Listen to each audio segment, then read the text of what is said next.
I'm going to show you how you can add a new roundabout into an existing road. So we have our existing road here and we want to bend out the road to a new roundabout here and then bend it back in and tie in over here. And then we have our third arm, which is our bypass that goes down around the large field area down here. So what we want to do now is put a new centerline in, start it at the layout position over here by using our snaps. And use our snaps to help us find the curves along the path, and that's the only one. Then we're going to finish it at the center point of the roundabout, and I'm going to use the snap to arc center to help us for that one. So I'm going to pick that curve and you can see it goes to the center point. Now I want to add my channels and footways onto this, and I'm going to use the pick button and the snaps to help me choose the location of the drawing. And I'm going to pick my footway here as well. And now we can look at the values. So we can see, well, this one clearly should be 3.5 meters, and that one should probably be 3.65 meters there. It just allows us to see the values and update them as we go. So now I've added my channels and footways to this. We can see that footway actually goes around the beginning of the road, and we don't want that because we want to tie in. So we're going to go to our centerline properties, choose that road, and say untick allow start cap. That's now got rid of it, and now we're tying in horizontally. Let's add in our roundabout by creating the second arm here. Now we're going to start this one at the center point, keep the chainage direction sort of going in that sort of direction for the moment. We could end it there if we wanted to, but just it makes sense to keep it left to right. So I'm going to start it here. Then I'm going to use my snaps to help me position things. Now I know that this one is not actually tangential. This curve is not tangential to this straight here. So I want to use my construction line tools to help me position this rather than just using the IP positions. So I'm going to use my extend construction line and extend that line, and there's another line at the end here I want to extend, and there's two curves. So what I want to do is use my tangent construction line tool to help me pick a construction line that goes through the tangent point here. So select that curve, and I've got snap to point on, and it'll let me pick the tangent point there. So I now have the tangent going between those two curves. So if I turn off my construction line tool and choose snap to intersection, I can then pick the point where the two blue lines cross for those two locations there, and go back to my snap to point and find the end of the alignment, which is there. So now I want to curve these out. I'm going to go add arc and choose snap to point align, and just help me pick the line that it needs to bend to. I could go in and change those radius if I wanted to as well. So if I get rid of the toolbar, the construction lines disappear, and we can now see we have our center line going down the alignment that we wanted it to. So again, I'm going to add on my channels and footways onto this. I'm going to use my snaps to help me position these. So that one there. And then my footway, well, I know this should be 3.5, but I'm just going to pick it off the drawing just to sort of see. And yeah, that should be 3.5. That's a little bit further out than I would hope. So now we can see that it's offering us a roundabout, but the roundabout it's offering is small, and I need to increase the size of it. So I'm going to change the ICD to 52 meters. And the automatic inner island diameter is again too large, so I'm going to tick that and make that 34 meters. I could change some of the other things in here if I wanted to add in an apron width, an inner run, overrun strip on the inner island here if I wanted to, or I could change the default values, but I'm just going to click OK. And this will then show me the roundabout here. So if I click the 3D view button, we can see it's created it in 3D as well. And that's now highlighted that we also want to get rid of this end cap here. So we want to get the same centerline properties up, choose this one, and say untick allow end cap. That'll get rid of that. So we now are horizontally tying in at the start over here and at the end over here, and we've created a roundabout in the middle.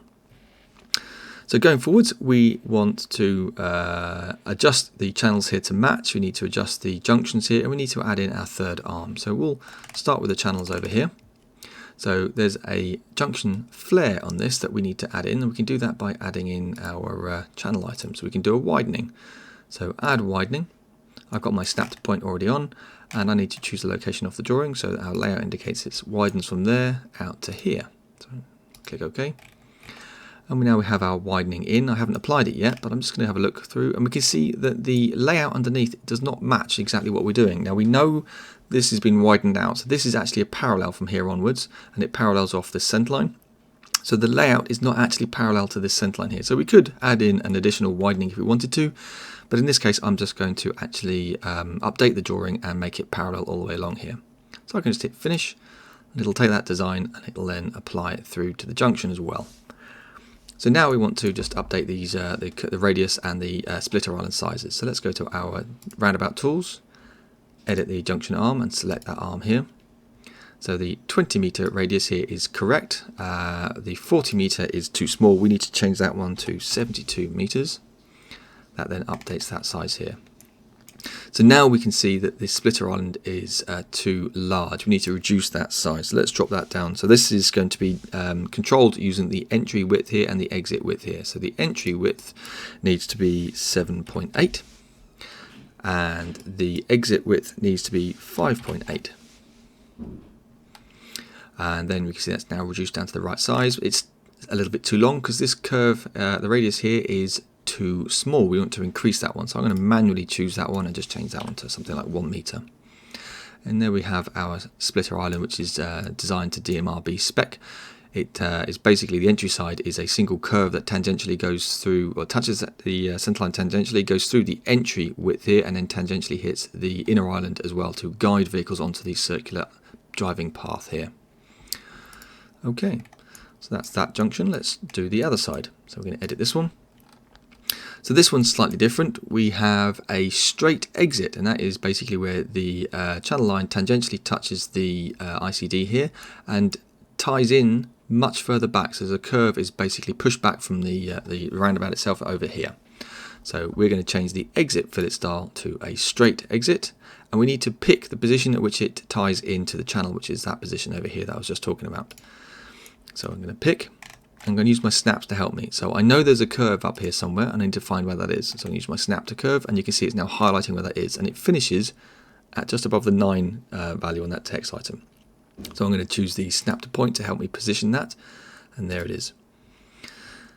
And now we are mostly matching, but you can see we're getting slightly off over here, and that is because this 40 meter radius is too small. That needs to be 150 meters in this case, and that now matches.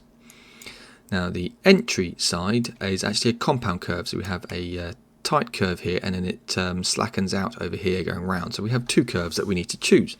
So I'm going to change the entry style from normal to compound curve, and we're going to choose the compound ICD because I know the position that it hits the ICD, and I can choose that position using the pick button now. So what we want to do is just scroll down here and have a look at it. So basically this is where the curve will be hitting and touching the ICD, which is basically there. So we can then type in these the curve radius values here. So I know that one should be 35 meters, and this one should be 125 meters. And there we go. That matches. Right, so if I click OK, oh no, before I go any further, I need to adjust the splitter island. So I'm going to choose this one, and it's going to be done by editing the entry and the exit width. So this should be 7.9 for the entry, and actually this one will also be 7.9. That matches up as we need it, and we can again change the curve if we wanted to, or I can leave those as is. And click OK on that one. And that now matches.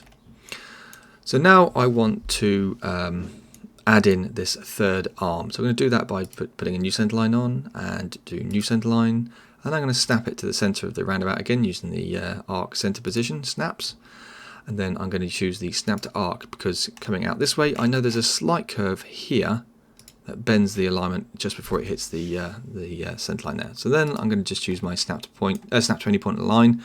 I'm going to bring it down just beyond the junction here. This is basically a long bypass which I will show in another video, so I'm just going to stop it here for the moment just to show you this roundabout. So we have our centerline in, and I now need to add my channels and footways onto this. So I'm going to pick off the drawing what we need, so that looks like it should be 3.6. I can then just update those values if I want to. And the footway, well, we know that one should be 3.5 anyway, so I can just type that in. OK on that one. We have our default alignment in here. So again, if I wanted to, I could just get rid of the end cap on that one. So sort of show it tying in. And I can then update the junction fillets. So this side just needs to be brought out. Edit that one. So this side should just be increased to a 35-meter radius. That now matches and everything updates brilliantly. The exit side is actually a compound curve, so I need to change that one to compound curve ICD. And I need to choose the position at which it actually ties in. So I'm going to choose that one. So we are limited up to where the other junction comes in, and this one actually needs to be tying in about here. You see, that's where it actually hits the ICD. So I then need to choose the correct radius values. So the value up here should actually be a large value of 252 meters, and the other one is much smaller at 75 meters. That then ties in, and now all we need to do is edit the entry and the exit widths to resize the splitter island. So the entry width is 7.6 and the exit is 6.6, and there we go. So I just need to update the corner radius there as well, so we make that 1 meter. That updates and now shows it as well, and click OK.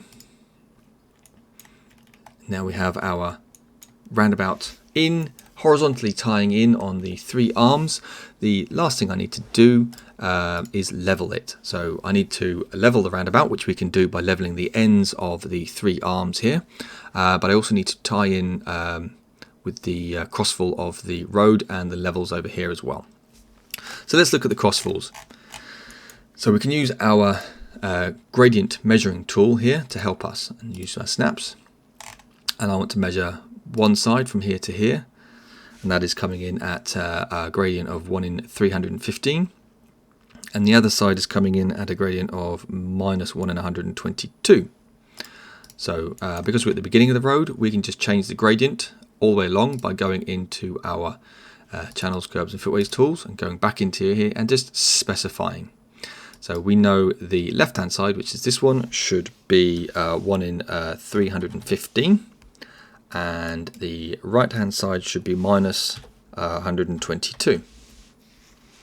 This will just update the vertical aspect of it all the way along to this profile. So OK, that has now changed it. So actually, let's turn on the contours, change it to a reasonable interval, and just highlight that. So now you can see it's that kind of gradient all the way along. Now in this case, I actually want to change that down to a 1 in 40. So I'm going to use my vertical channel tools. So from the start, so I can just pick the start change to a point slightly further in. So I'm just going to choose the beginning of the tangent curve here, or the end of the tangent curve there, which is 12.6, but just over 10 meters in. So it's a nice reasonable distance to make a gradient changeover, a crosswalk changeover. I'm going to change that to 1 in 40. So it goes from 315 to 1 in 40, and you can see the profile change there. Okay, on that one, and the contours update straight away. Just make the change on the other side. So again, change the beginning to 0, and change the end to where we need to be. So this one is 1 in minus 22. So what I want to do is change this one to 1 in 40 as well, just to have it crossfalled out from the crown line there. Okay. And now those contours now nicely smooth out, and we have our 1 in 40 grade going all the way along. And we want to then look at the other side as well. So this is where we want to tie back in to these to this one. So because the chain direction is going in left to right, we are already at the 1 in 40 gradient that we wanted to be, and we just need to change it to tie in. So we're going to go back into our measure gradient tool, and again snap to the endpoint and hover over here. So this is 1 in minus 230, and this side is 1 in 212. Okay, so what I can do here is just go into my vertical channel tools this time, select the northern side and say pick, and we can choose a location. So if I just choose somewhere that is approximately 10 meters in, I can change those values if I wanted to. That's about the right location. I can change that one from 1 in 40 to, this is the northern side, to minus 230, I think it was. Okay on that one. And that updates the gradients there. Edit the southern side and do the same. pick, which is just going to choose there, and I can then change the end position to there. I can then say this should be going to 1 in 212, I think it was. So it's very flat at the end here, but yeah, click OK on that one. And now we're tying in. So that's the gradient tying in. We now need to look at the levels. So go to the long section of the left-hand road here, and we can see what's happening. So we know we want to tie into the existing gradient of the road here and then bend it out as we need it to. So to do that one, we're going to use the extend construction line tool, and we can then extend the gradient of the ground level here. So that's the direction of the gradient of the ground. And we can then put in a vertical IP using the snap 20 point align. We can work out where we need this to be, just add it in here and just bring it down to there. And then I can use the add curve and expand that out, or I can right click and enter curve length, and I can type in something like a 20 meter curve length here, or I could type in my K or my R values depending on what I need to do. Okay on that one. That now brings that out, so we now are tying into the existing road's longitudinal gradient here, and then we're bending the road out as we need it to. I'll adjust the actual end level in a minute. I'll go to the other road very quickly. Edit this long section profile. So this one we're cutting in because the roundabout is too low. So we need to bring that up, which is what I was talking about. But what I want to do is just make sure that we're tying into the existing ground level here by using the same method. Use the extend construction line to extend the ground direction at that point, that position there, and then add in a vertical IP using our snap 20 point line. And I just want to add something in around about here. I could choose a position and or chainage and length and things like that if I needed to. I just need to then put in a vertical curve of the right length. Enter curve length. Again, I'm going to do something like a 20 meter curve length on this one, or I could even type in a K or R value again if I wanted to. But now I want to actually look at the other end, which is where the roundabout is. So clearly we are digging in quite a bit here, and yeah, this start of the bypass is clearly much lower than the other two sides, so we need to have a look at this. Now the leveling of the bypass side can be done in a new video, but I will, or in the next video, but I can at least bring this end up and you can see what happens. So if I just literally hit move point on the long section here and just bring that up to much closer to existing ground, because this will allow us to work out where we are going to be sort of digging into existing ground over here with the road, with the existing road, where we might need to be aware of if we're digging into existing construction material, whether we want to raise it up so that it's definitely not going to be digging in and we're just burning off maybe the top surface and leaving the construction depth as much as we can to reduce costs.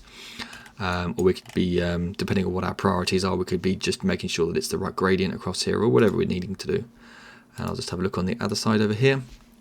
And you can see this one is updating the ground levels as I make these changes. So the whole roundabout is twisting. This is quite a powerful tool to be able to do this. You can see the whole thing is changing as I make those kind of design changes. Just bring this up. Again, we're now sort of tying in to the existing road. We're not digging into it before we get off the actual existing road. It's now neatly sort of going across the actual road surface there. And then if I edit just to show you the third arm here, just the control that we have, this is the end here. You can see the roundabout is on the end here, so I need to bring this up.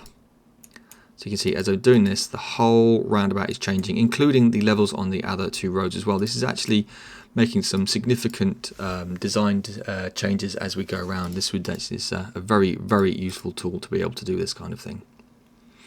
So we can see we're just bringing it to as close to the existing ground as possible here, and it's a reasonable level which has got a slight grade going across one side, so we're getting the levels going in one direction.